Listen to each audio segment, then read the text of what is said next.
So let's talk about how to find a confidence interval for one population mean, something called a t-interval. This is because we're going to use the student's t-distribution that Gossett had created. Again, as with every hypothesis testing confidence interval, you start off by stating your random variable and parameter in words. Again, these are not known, especially right now. We definitely do not know what that population mean is. We're just going to go find it. We're going to go estimate what we think it is. Then you're going to state and check your assumptions for the confidence interval. Sorry about that.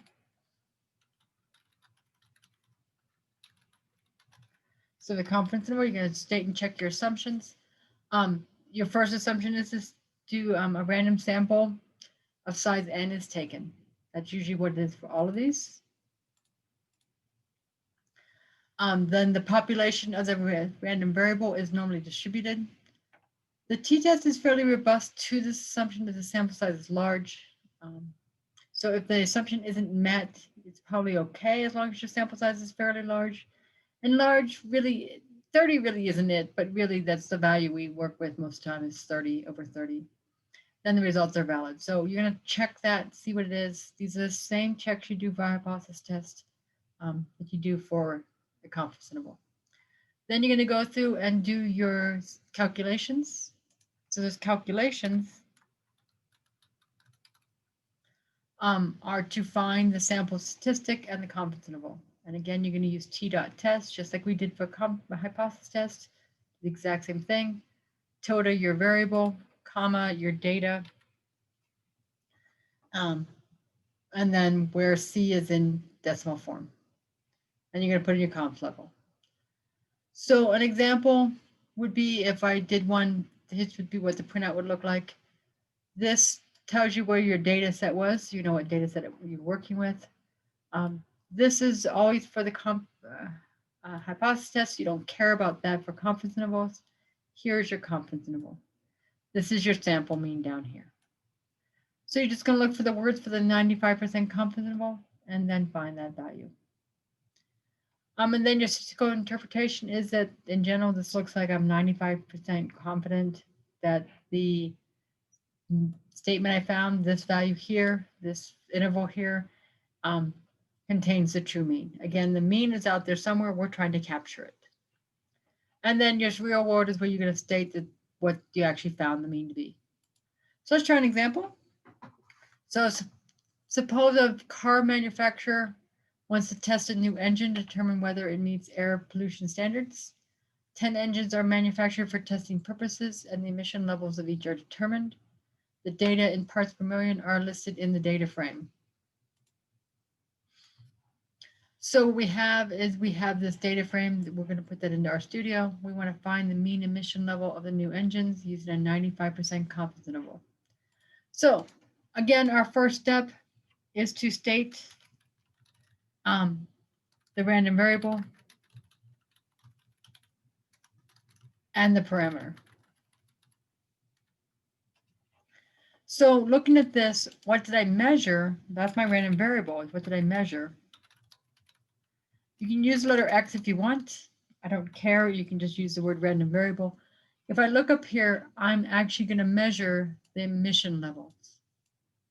So that's what I actually did. So my random variable here is the emission level, but not just of any engines, the new engines. So the emission level of the new engine. And then my parameter, and again, if you want to use symbols, you can. So if we want to use a symbol, that symbol there is mu. Or you can just use words. I don't care. That's really up to you. So we're going to say mu is equal to the mean emission level of the new engine. So there's what it is. And this, again, we don't know what it is. We're going to use a sample to find out what it is. But there certainly are going to be more than 10 engines manufactured by this car manufacturer. So this certainly won't be all of them. It's just going to give us an idea. And we're going to use this idea. All right, our next step is to state and check the assumptions.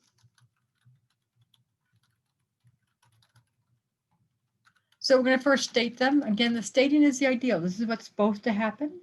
And the first one is that a random sample of, in this case, there were 10 emission levels is taken. Okay, so there's my stating. Now my check is to see, did that actually happen? Well, if I go back to the problem really fast, they said that they manufactured them for testing purposes. Oh, so that wasn't a random sample. So we don't actually have a random sample here. So we could say the engines were manufactured for testing purposes.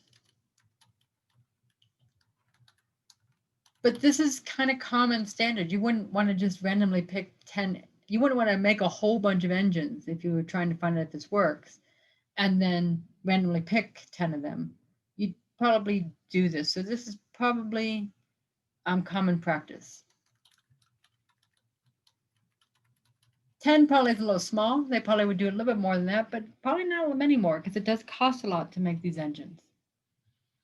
So it's probably going to be okay. We're probably all right with that.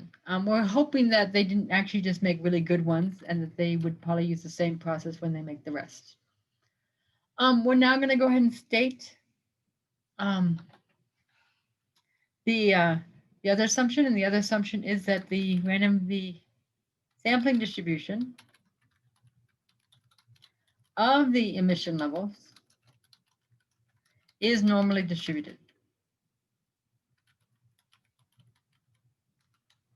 And then we're going to go check that. Well, the check is the graphs we did back when we were testing normality. So we're going to go into RStudio, but first I need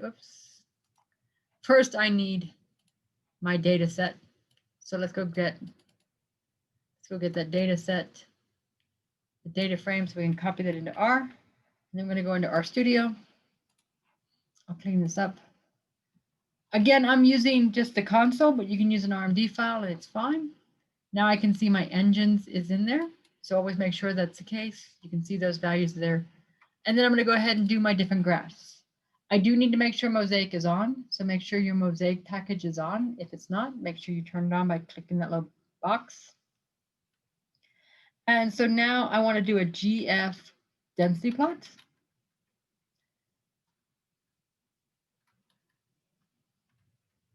And my variable is called emission. My data set's called engines. And I should put a title on it.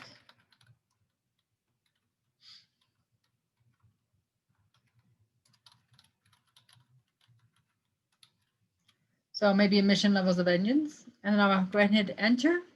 And there's my graph. So again, I'm going to go ahead and put this into R. This is what I typed in.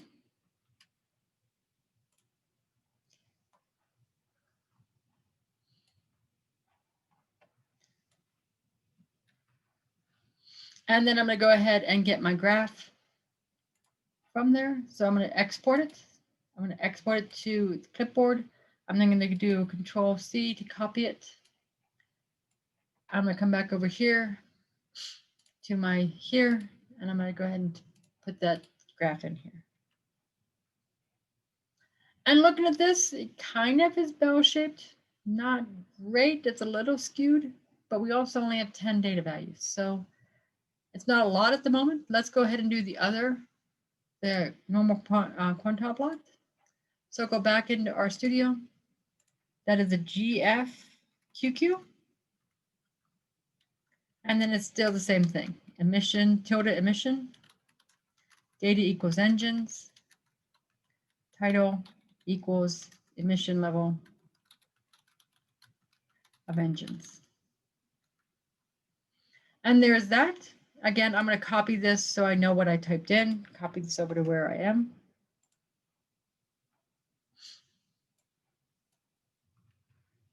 And then I'm going to go copy the graph. So I export the graph to, export the graph to clipboard. I'm then going to copy Cancel. I'm going to copy the image. And I'll go back into where I was. And I'll put that in. And that looks fairly linear. Again, remember there's only 10 values. So I would say this looks somewhat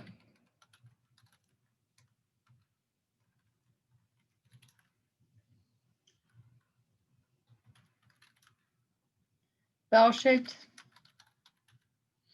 And this looks somewhat linear.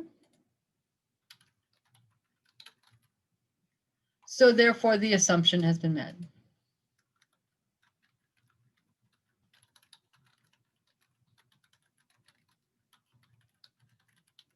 Okay, then we're going to go on to do our calculations. So our next step is the calculations. So again, we're going to go back into our studio for that. It is a T-dot test. We are doing it on the variable emission. So tilde emission. My data is engines. We're doing a confidence interval. I do want to put in my confidence level.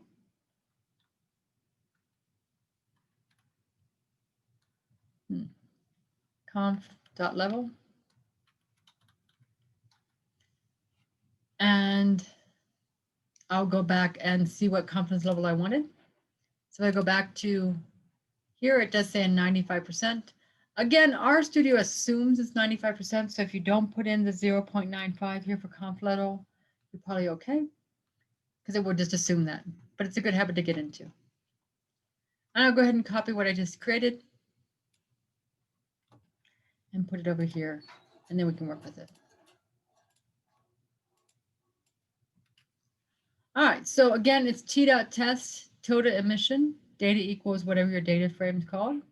Conf.level equals 0.95. Notice it does say it's a one sample t-test, which is what we wanted to say. Our data, it tells us where the data, what variable we're using to make sure we use the right one. Again, this first part here is for a hypothesis test, so you can kind of ignore it because we're doing that. And here is my confidence level, my confidence interval. And then here's just my X bar if you want that. But I can actually just go right down my confidence level. My confidence level is that, I'll write this, so typing it because I want to use my symbols. So 15.0 is less than or equal, well, I'm sorry, less than, not equal to. Less than my mean is less than, not equal to. 19.3, and this is parts per million, so don't forget your units. And now we can go and do our statistical interpretation and our real world. So our statistical interpretation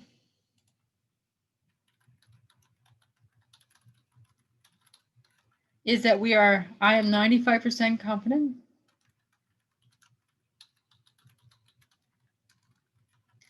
that the interval, and what was my interval again? My interval was 15.0 to 19.3.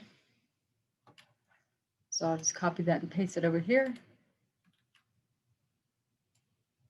So that interval, and I can keep talking and saying contains the true value of the mean emission level of the new engine. And then in real world, this is where I actually say what I found.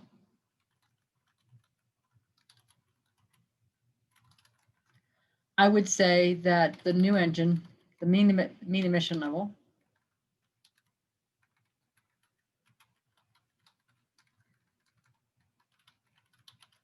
of the new engine is between 15 parts per million and 19.3. And there's my answer. So I now know what the emission levels are for this. This is actually important because we have to meet our state standards. And our federal standards, we have to make sure we meet that. The federal standards, by the way, for engines at this time was 19. I'm trying to see if I put it in here. I don't believe I did.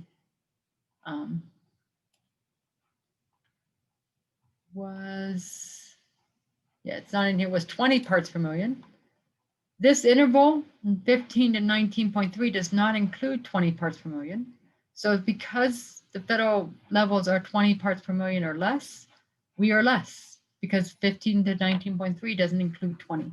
So we can actually use this to decide hypothesis tests also. Your confidence interval gives you an idea of your hypothesis test.